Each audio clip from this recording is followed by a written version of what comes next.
YCP అధినేత CM YS Jaganmohan Reddy తాజాగా మరో నిర్ణయం తీసుకున్నారు. పలు పార్లమెంట్ నియోజకవర్గాలకు రీజనల్ కోఆర్డినేటర్లను నియమిస్తూ ప్రకటన విడుదల చేశారు. పార్లమెంట్ అసెంబ్లీ ఇన్ఛార్జీల మార్పులు చేర్పులు చేస్తున్న క్రమంలో పలు అసెంబ్లీ నియోజకవర్గాల్లో ఆశావాహులు అసంతృప్తిని వ్యక్తం చేయడం, కొందరు బాహాటంగానే పార్టీపై విమర్శలు చేయడం లాంటివి జరుగుతున్నాయి.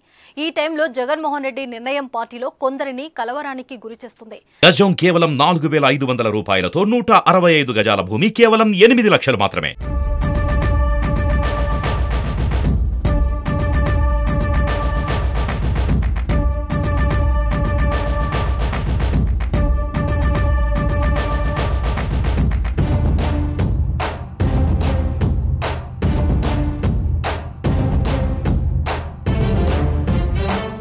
జగన్ ప్రకటించిన రీజనల్ కోఆర్డినేటర్లు ఎవరో చూద్దాం.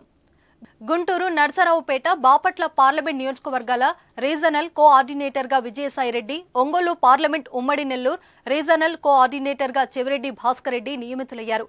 కర్నూలు, నంద్యాల పార్లమెంట్ రీజనల్ కోఆర్డినేటర్గా P Ramasubba Reddy, Kadapa Rajampet parliament regional కోఆర్డినేటర్గా కె సురేష్ బాబు, ఉమ్మడి విశాఖ జిల్లా డిప్యూటీ రీజనల్ కోఆర్డినేటర్గా గుడివాడ అమర్నాథ్, విజయవాడ నగర పార్టీ అధ్యక్షుడిగా మల్లాది విష్ణును నియమిస్తూ పార్టీ నుంచి ఆదేశాలు జారీ అయ్యాయి. అధిష్టానం రిలీజ్ చేసిన వైసీపీ జిల్లాల బాధ్యతల జాబితాలో గుడివాడ అమర్నాథ్ పేరు చర్చించడంతో ఆయనకు ఇక పార్టీ టికెట్ లేదని ఆ పార్టీ వర్గాలు భావిస్తున్నాయి. త్వరలో జరిగే ఎన్నికలో పార్టీ సేవలకే అమర్నాథ్ పరిమితం కావాల్సి ఉంటుందని అంటున్నారు. ఇప్పటికే విశాఖ ఉమ్మడి రీజనల్ కోఆర్డినేటర్గా వ్యవహరిస్తున్న వైవి సుబ్బారెడ్డి ఆధ్వర్యంలో అమర్నాథ్ పని చేయాల్సి ఉన్నట్లు ఉత్తర్వులో ఉంది. అనకాపల్లి ఎమ్మెల్యేగా ఫెయిల్ అయ్యారని, గుడివాడ అమర్నాథ్ ఎక్కడి నుంచి పోటీ చేసినా కనీసం 30,000 ఓట్లు తేడాతో ఓడిపోయే అవకాశం ఉన్నట్లు టాక్.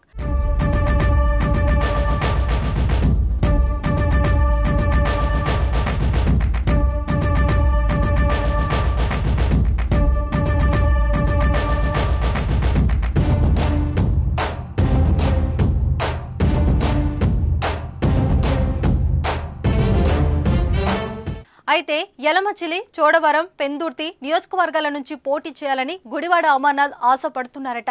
కానీ యలమంచిలిలో సిట్టింగ్ ఎమ్మెల్యే కన్నబాబు ఒప్పుకోవడం లేదట. చోడవరం నుంచి అక్కడ ధర్మశ్రీనే బెటర్ అని సర్వేలు తేలినట్లు సమాచారం. ఇక పెందుర్తి ఎమ్మెల్యే అదీప్ రాజుకు ఇక్కడి పార్టీ బాధ్యతలు వైవి సుబ్బారెడ్డి నుంచి ఫుల్ సపోర్ట్ ఉన్నట్లు తెలుస్తుంది. దీంతో అమర్నాథ్కు జిల్లాలో ఎక్కడ చోటు దక్కడం లేదు. ఐటీ మినిస్టర్గా ఉన్న అమర్నాథ్ ముఖ్యమంత్రి జగన్ ప్రతిష్టను పెంచే కార్యక్రమాలు నిర్వహించలేకపోయారట.